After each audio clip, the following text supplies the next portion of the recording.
Nutrition in animals. Learning about animal nutrition and its requirement. Plants can prepare their own food by the process of photosynthesis, but animals cannot. Animals get their food from plants either directly by eating plants or indirectly by eating animals that eat plants. Some animals eat both plants and animals. All organisms, including humans, require food for growth, repair, and functioning of the body. The components of food, such as carbohydrates, are complex substances. These complex substances cannot be utilized as such, so they are broken down into simpler substances.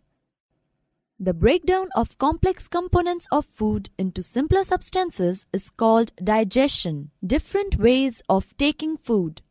The mode of taking food into the body varies in different organisms. Bees and hummingbirds suck the nectar of plants. Infants of human and many other animals feed on mother's milk. Snakes like the python swallow the animals they prey upon. Some aquatic animals filter tiny food particles floating nearby and feed upon them.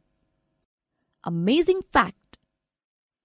Starfish feeds on animals covered by hard shells of calcium carbonate.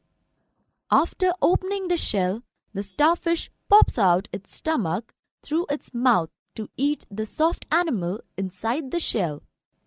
The stomach then goes back into the body and the food is slowly digested.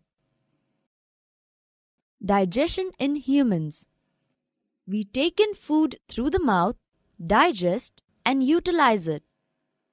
The unused parts of the food are defecated. Have you ever wondered what happens to the food inside the body? The food passes through a continuous canal which begins at the buccal cavity and ends at the anus. The canal can be divided into various compartments. 1. The buccal cavity. 2. Food pipe or esophagus. 3. Stomach. 4. Small intestine. 5. Large intestine ending in the rectum. And 6. The anus. These parts together form the alimentary canal, digestive tract. The food components gradually get digested as food travels through the various compartments. The inner walls of the stomach and the small intestine and the various glands such as the salivary glands, the liver, and the pancreas secrete digestive juices.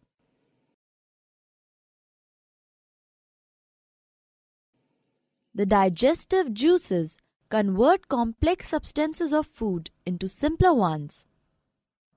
The digestive tract and the associated glands together constitute the digestive system. Now, let us know what happens to the food in different parts of the digestive tract. The mouth and buccal cavity. Food is taken into the body through the mouth. The process of taking food into the body is called ingestion. We chew the food with the teeth and break it down mechanically into small pieces. The tongue is a fleshy muscular organ attached at the back to the floor of the buccal cavity. It is free at the front and can be moved in all directions. We use our tongue for talking. Besides, it mixes saliva with the food during the chewing and helps in swallowing the food. We also taste food with our tongue. It has taste buds that detect different tastes of food. Our mouth has the salivary glands which secrete the saliva. The saliva breaks down the starch into sugars. Our teeth vary in appearance and perform different functions. Each tooth is rooted in a separate socket in the gums. Accordingly, they are given different names. Information: milk teeth and permanent teeth. Do you remember about falling off your teeth some years ago? The first set of teeth grows during the infancy and they fall off at the age between 6 to 8 years. These are termed as milk teeth. The second set that replaces them are the permanent teeth.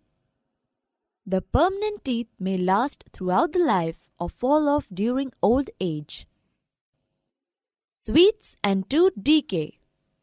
Normally, bacteria are present in our mouth, but they are not harmful to us. However, if we do not clean our teeth and mouth after eating, many harmful bacteria also begin to live and grow in it. These bacteria break down the sugars present from the leftover food and releases acids. The acids gradually damage the teeth. This is called tooth decay. If it is not treated in time, it causes severe toothache and in extreme cases results in tooth loss. Chocolates, sweets, cold drinks, and other sugar products are the major culprits of tooth decay. Therefore, one should clean the teeth with brush and dental floss, a special strong thread which is moved between two teeth to take out trapped food particles, at least twice a day, and rinse the mouth after every meal. Also, one should not put dirty fingers or any unwashed object in the mouth. Sometimes when you eat in a hurry, talk or laugh while eating, you may get hiccups or choking sensation. This happens when food particles enter the windpipe. The windpipe carries air from the nostrils to the lungs. It runs adjacent to the food pipe. But inside the throat, air and food share a common passage. Then how is food prevented from entering the windpipe? During the act of swallowing, a flap, like valve, closes the passage of the windpipe and guides the food into the food pipe. If, by chance, food particles enter the windpipe, we feel choked or get hiccups. Summary: animal nutrition includes nutrient requirement, mode of intake of food, and its utilization in the body. The human digestive system consists of the alimentary canal and secretory glands. It consists of the buccal cavity, esophagus, stomach, small intestine, large intestine ending in the rectum, and anus.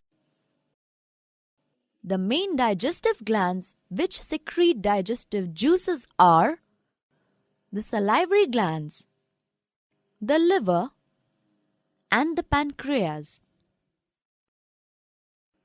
The stomach wall and the wall of small intestine also secrete digestive juices.